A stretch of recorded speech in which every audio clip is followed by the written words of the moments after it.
um falso apóstolo, um falso pastor chamado Jim Jones, que foi para lá. Ele era um pastor de uma grande igreja nos Estados Unidos, mas ele começou a fazer coisas que não deveriam, se mudou para Goiânia prometendo um paraíso, um lugar onde os cristãos iriam poder viver isoladamente, servir a Deus, e enfim, ele começou a obrigar as pessoas que estavam ali, se tornou para muitos quase que um cativeiro. E quando o governo americano mandou representantes lá para ver o que estava acontecendo, eles mataram o senador que foi visitá-los, e em grupo, mais de 900 pessoas se suicidaram por causa de um falso profeta, um falso mestre, um falso pastor.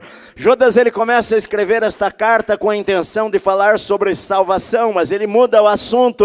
Ele diz que sentiu-se dirigido para exortar os irmãos a defenderem a fé que uma vez por todas foi dada aos santos, porque certos indivíduos se infiltraram no meio de vocês. Eles são falsos mestres, são falsos profetas, e eles transformam a graça de Deus em libertinagem, e eles, por causa disto, negam o senhorio de Jesus. Eles pregam que porque você é salvo pela graça, o que é uma verdade, você não precisa, após isto, haver uma mudança de vida. Você pode continuar vivendo da mesma maneira, porque Deus aceita você do jeito que você está. Então eles não pregam santificação, eles não falam que você precisa abandonar o pecado, e por causa disto Jesus não é o Senhor da sua vida. Porque quando Jesus é o Senhor da nossa vida, nós queremos obedecer a Ele, obedecer a palavra. Então eles transformam a graça de Deus em libertinagem. E Judas fala, assim como Israel foi julgado no deserto e morreram no deserto, os de 20 anos para cima morreram no deserto quando saíram do Egito, assim como os anjos que não mantiveram o seu lugar onde Deus os colocou, eles também estão presos em cadeias eternas, em trevas, aguardando o grande dia do julgamento. E assim como Sodoma e Gomorra também, por causa da sua imoralidade, porque mudaram a natureza dos relacionamentos entre homem e mulher, por causa disso Deus os expôs e os julgou, e servem de exemplo de um castigo de um fogo eterno. A Bíblia diz aqui, Judas fala, estas mesmas coisas vão acontecer com estas pessoas, esses falsos mestres que ensinam coisas contrárias à Bíblia. Eles são que nem sonhadores, eles insultam até mesmo os anjos por causa das blasfêmias que eles fazem contra coisas santas. Eles contaminam a carne com seus pecados e com incentivo ao pecado. Eles rejeitam a autoridade da Bíblia, a inerrância da Bíblia, da palavra de Deus. Eles rejeitam a autoridade de Deus. Ele diz aqui que eles são pastores que assentam-se a si mesmos. São como rochas submersas, que é como um navio que vai passando e não vê aquela rocha que está debaixo das águas, mas quando bate no casco, pode afundar. Eles são como rochas submersas nas vossas festas de fraternidade, estão no meio de vocês.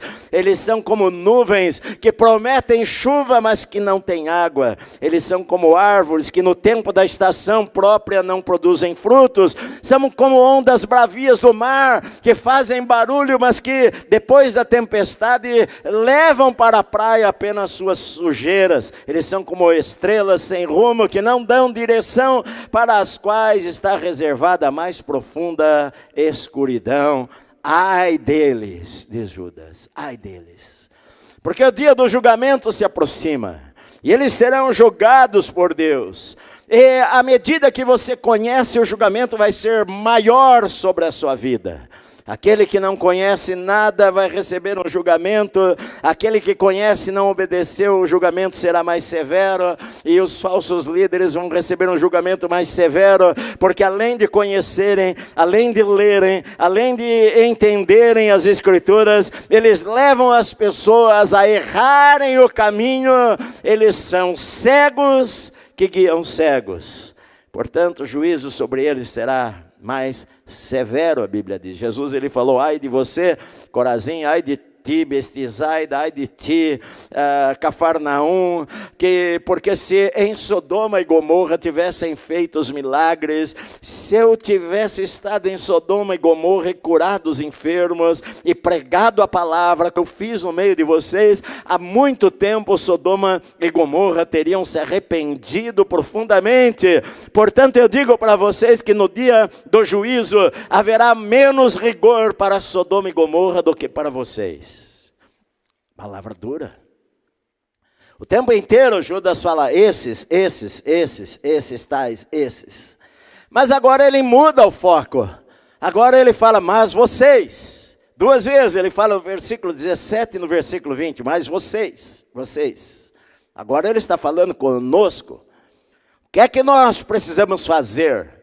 Como nós podemos viver ou devemos viver num tempo de apostasia em que a igreja está cercada por falsos profetas que nós encontramos no meio do caminho? O que eu e você precisamos fazer para terminarmos bem a nossa carreira? O que eu e você precisamos fazer para não cair na conversa destes falsos mestres e falsos profetas e não sermos levados como nuvem de um lado para o outro pelo vento? O que é que nós precisamos fazer? Eu vou resumir para você esse texto que nós lemos aqui, que eu poderia pregar várias semanas, mas eu vou resumir em 4 palavras para você. A primeira delas, que ele fala que nós precisamos nos lembrar. Versículos 17, 18 e 19 diz assim, mas vocês, meus amados, lembrem-se das palavras anteriormente proferidas pelos apóstolos de nosso Senhor Jesus Cristo. Eles diziam a vocês, nos últimos tempos haverá zombadores andando segundo as suas ímpias paixões. São estes os que promovem divisões, seguem os seus próprios instintos e não têm o Espírito. Olha só. A primeira coisa que eu e você precisamos saber é o seguinte, que tudo isto que acontece, o aparecimento de falsos mestres, o aparecimento de falsos profetas dentro da igreja já foi profetizado e não é nenhuma novidade para Deus. E você tem que se lembrar disto daí. Em todas as épocas da história da igreja houveram pessoas que pregaram inverdades. Ele diz assim, lembre-se do que os apóstolos falaram para vocês, que nos últimos tempos haveriam zombadores, haveriam pessoas andando segundo as suas ímpias paixões e zombando daquilo que nós acreditamos. Então não se surpreenda, não fique pensando, meu Deus, olha só o que vai acontecer com a igreja, porque muitas vezes eu como cristão, ao olhar a igreja de Cristo, eu penso, meu Deus, para que caminho nós vamos? Que caminho que vai a igreja? O que vai acontecer com a igreja? É tanta gente pregando tantas coisas que estão contrárias à palavra de Deus, mas Judas ele está dizendo, olha, você se lembra que isso não é novidade, Deus já sabia, isto iria acontecer. Paulo fala lá no livro de Atos capítulo 20, quando ele se despede dos irmãos lá de Éfeso, ele diz o seguinte, olha queridos, eu sei que quando eu sair daqui, eu sei que quando eu for embora, aparecerão lobos devoradores que tentarão tragar e destruir a vida de vocês, tomem cuidado com eles.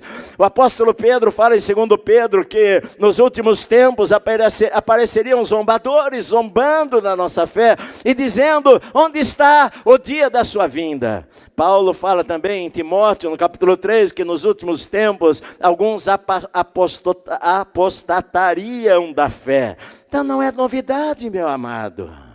Deus sabe todas as coisas. A grande maioria que fala, eu sou evangélico, é criança espiritual. Criança nas coisas de Deus. Não cresceram. A igreja está lotada de bebês, esperando que o pastor no domingo coloque uma mamadeira, uma chuquinha na boca deles. A grande maioria das pessoas não tem discernimento da mão direita e da mão esquerda. E é verdade, infelizmente. Eles são murmuradores, eles falam mal da vida alheia. Eles mentem que nem sei o quê. Eles não têm nem diferença entre o não crente e o crente. Eles fazem as mesmas coisas que os outros, mas eles são evangélicos. O que acontece é que muitas pessoas estão na igreja há 20 anos, há 30 anos e continuam sendo crianças espirituais. Por isso, qualquer pessoa que falar alguma coisa, eles acreditam naquilo lá. Se tiver algum sinal, então, imagina se um paralítico andar naquela reunião, pronto, é de Deus. E Jesus mesmo falou que naquele dia, muitos vão falar, Senhor, Senhor, em teu nome nós fizemos milagres, em teu nome nós curamos enfermos, em teu nome nós expulsamos demônios, e eu vou falar para eles, Jesus falou, apartai-vos de mim, eu não conheço vocês que praticam a iniquidade. Vocês só falam Senhor, mas Jesus, na verdade, não é o Senhor da vida de vocês. Mas se acontece qualquer sinal e o diabo se transforma em anjo de luz, e os seus ministros se transformam em ministros de luz também para enganar as pessoas, e muita gente é enganada porque não conhece a palavra de Deus. Um grande evangelista, Billy Sunday. Billy Sunday foi um dos grandes evangelistas americanos. Quando ele se converteu, ele era jogador de beisebol, um jogador profissional de beisebol nos Estados Unidos. Billy Sunday ganhou um cara, que ganhou outro cara, que ganhou outro cara, que ganhou o Billy Graham. Foram uma série de pregadores que Billy Sunday ganhou, e outro pregador ganhou outro, que se tornou um grande pregador até chegar em Billy Graham. E Billy Sunday, ele quando se converteu, alguém falou para ele o seguinte: você quer ser forte? Separe 15 minutos por dia para ler a Bíblia, 15 minutos para orar e 15 minutos para falar de Jesus para alguém todos os dias da sua vida. E ele fez isso todos os dias. Se tornou um dos maiores evangelistas nos Estados Unidos. Todos os dias ele lia a Bíblia pelo menos 15 minutos, ele orava pelo menos 15 minutos, e por pelo menos 15 minutos ele procurava falar com alguém que ele encontrava na rua, alguém que ele pegasse lá no metrô, alguém que ele encontrasse no mercado. Ele falava de Jesus para aquela pessoa e fez com que ele crescesse na fé. Então olha só, como é que eu vou crescer se eu não leio as Escrituras? Você pode pensar e falar assim: poxa, eu gostaria tanto de ouvir a voz de Deus. Quantos de vocês gostariam de ouvir Deus chamar, como ele chamou Samuel naquela madrugada? Samuel, Samuel. Que emoção ouvir a Deus. Quero ouvir a Deus, leia a Bíblia. É Deus falando com você aqui. Você pode falar: eu queria tanto ouvir a Deus, e você não ouve a Deus porque você não quer. Mas eu queria ouvir um trovão. Esse aqui é um trovão. Eu leio aqui essa palavra há quase 50 anos que eu fui convertido. Eu a leio e eu choro e molho as páginas da Bíblia, porque é um trovão no meu coração. Que palavra maravilhosa. Mas se você não lê, você não vai crescer. Você vai ficar a vida inteira tomando chuquinha. A vida inteira. Você quer crescer, faz a escola bíblica. Em vez de ficar à noite só assistindo televisão, venha para cá, tem aula segunda, terça e quarta, faz a escola bíblica. Aqui é o básico, há 2 anos, você não vai sair dali maduro, você vai sair dali conhecendo um pouquinho mais as Escrituras, e vai ajudar você a caminhar, a edificar a sua fé. É isto. Mas você tem tempo para tudo e não tem tempo para as coisas espirituais, e você almoça todos os dias e janta todos os dias. Eu estava dizendo no culto da manhã, imagina o seguinte, meu amado, que você faz o seguinte com o seu corpo físico: você vai ficar sem tomar café segunda, terça, quarta, quinta, sexta e sábado, sem almoçar e sem jantar segunda, terça, quarta, quinta e sexta e sábado, e somente aos domingos você vem para cá por 45 minutos para comer alguma coisa. Você vai ficar doente.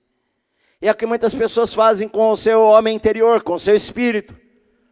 Eles jejuam a semana inteira, e eles vêm para a salvação no domingo, para ouvir alguma coisa que o pastor pregar. Querido, você nunca vai crescer, você vai ficar a vida inteira como criança na igreja. É verdade. Você vai ser criança a vida inteira. Vai ficar de mimimi a vida inteira. Qualquer coisa vai abalar a tua fé.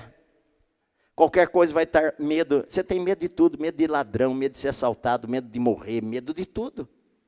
Medo de ficar doente. Tem medo de tudo. Por quê? Porque você não cresce. Você não sabe quem é o seu Deus. Você tem medo de passar necessidade. Você não é feliz. Vive reclamando da vida. Nada está bom. Porque você não conhece as Escrituras. Quando você conhecer o Deus que você tem, você não vai lançar fora o medo. Você vai vencer essas barreiras que as pessoas têm. Hoje em dia, as pessoas precisam lá tomar injeção toda hora. Por isso que as pessoas que são os coaches aí, estão todo mundo ficando milionários.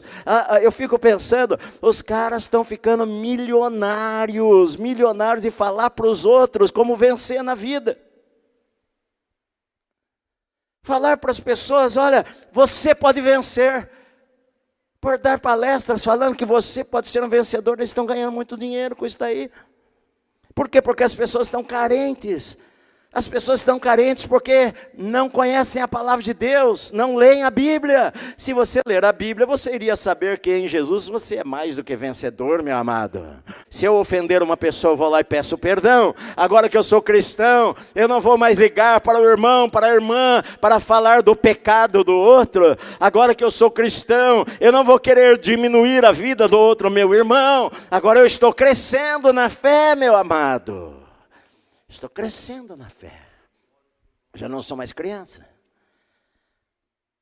Nós não estamos mais no berçário, em que o menininho lá, de 1 ano e meio, arranca o brinquedo na mão do outro, e o outro vai lá e arranca dele, e um puxa o cabelo do outro lá, que eles estão no berçário.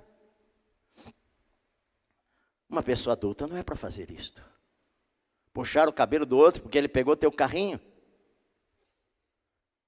Ele está dizendo, olha, obedeça a palavra, obedeça a palavra. E a quarta coisa que ele fala para você crescer é ter esperança. Esperança na misericórdia do nosso Senhor Jesus Cristo, que conduz para a vida eterna. A esperança na misericórdia vai nos levar para a vida eterna. Ele está falando da esperança que nós temos na volta de Jesus, porque a esperança pela misericórdia de Deus, que nós não merecíamos estar lá, nós não merecíamos a eternidade com Ele, mas na esperança estamos aguardando a revelação da misericórdia de Deus, que vai nos arrancar desta terra aqui, para nos levar para uma vida com Ele para sempre, meu amado. Então, olha, 4 palavras para nós crescermos, coisas simples que a gente sabe e aprende na escola dominical quando tem 10 anos de idade. Ler a Bíblia, orar, obedecer e esperar a volta de Jesus. E Pedro fala, todos nós que temos esta esperança, purifique-se a si mesmo. A esperança na volta de Jesus nos leva à santificação. Amém, meus amados? Então, olha só, a primeira palavra, lembre-se, ele fala, lembre-se do que o Senhor falou para você, que nenhuma novidade é. Segunda, cresça na fé. Deixe de ser criança, cresça nas coisas de Deus, cresça. Aí o falso profeta não vai enganar você, porque você baseia a sua vida nas Escrituras. Você não é enganado por qualquer espírito, você começa a ter discernimento das coisas. Quando eu tinha convenção, eu era da igreja quadrangular na época, minha esposa também, nós não nos conhecíamos, mas ela era de lá também, da sede, ali na Praça Olavo Bilac, e ali tinha sempre, todo ano tinha conferência de pastores, a convenção nacional, que se reuniam ali, pastores vinham do Brasil inteiro. E os pastores, muitos deles que estavam fazendo um trabalho grande, colocavam fotos, e você entrava ali, tinha fotos assim de lugares no sul do Brasil, no norte do Brasil. E um deles me chamou a atenção na época, um rapaz novo, fazendo um trabalho lá no sul do Brasil, e fotos de milhares de pessoas, 10 mil pessoas, 15 mil pessoas, milhares de pessoas, pessoas com cadeira de rodas na mão, pessoas com muletas na mão, milagres e curas. E eu, estudante, fiquei ali, puxa, que bênção, que bênção. Acho que há uns 4 anos atrás, estava lendo a Bíblia e veio um nome na minha cabeça. O nome daquele pastor, eu não lembro agora o nome dele, nunca mais pensei nele. Me veio um nome na minha cabeça, eu pus no Google, era aquele pastor lá. O rosto dele, eu me lembrei do rosto dele, 37, 45 anos depois. Lógico, está bem mais velho. Mas ele estava com a foto dele que eu vi, assim, está com a camisa toda aberta, cheia daqueles balangandã pendurados. E o nome dele estava lá, o mesmo nome que eu vi, e que me veio à mente. Consulte com o babalorixá, tal.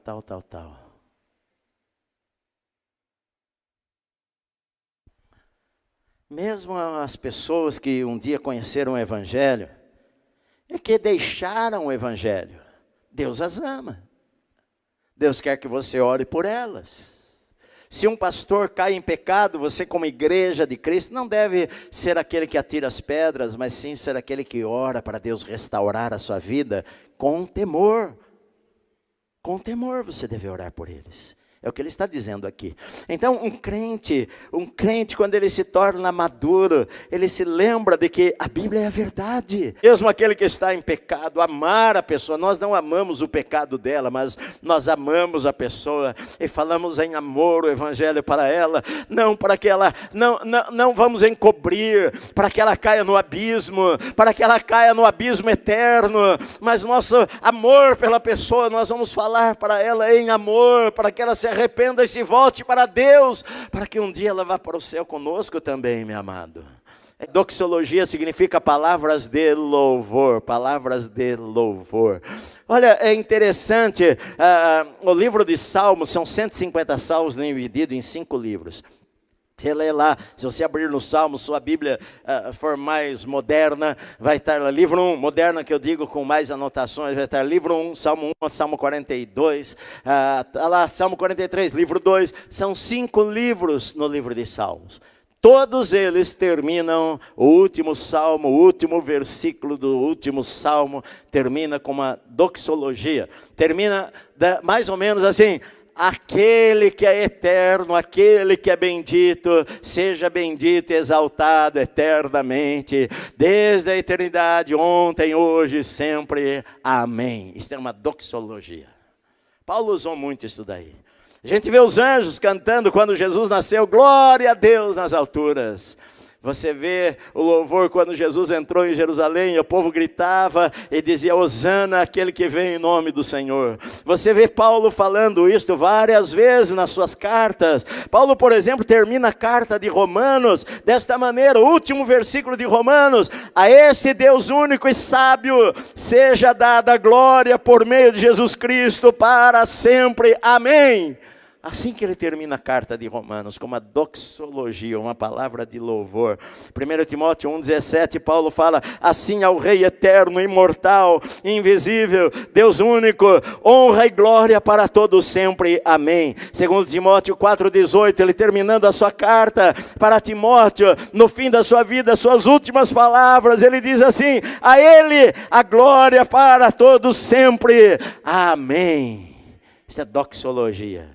Doxologia aponta para a grandeza de Deus, aquele que é único, aquele que é imortal, aquele que é excelente, aquele que é sábio, aquele que é todo sabedoria, aquele que é todo poderoso, aquele que é único, inabalável, inalcançável, inatingível, às vezes pela mente humana, aquele que é dono de todas as coisas, que debaixo do seu poder estão todas as coisas, aquele que tem toda a autoridade nos céus e na terra, aquele diante de quem os demônios fogem e tremem, aqueles que a criação aplaudem e o louvam, e os animais louvam o seu nome, a ele seja a glória, antes, no passado, hoje, sempre. É desta maneira que Judas termina a sua carta, ele diz assim, e ao Deus que é poderoso para evitar que você tropece, e que pode apresentá-los diante da sua glória com grande alegria, a este que é o único Deus, nosso Salvador, mediante Jesus Cristo,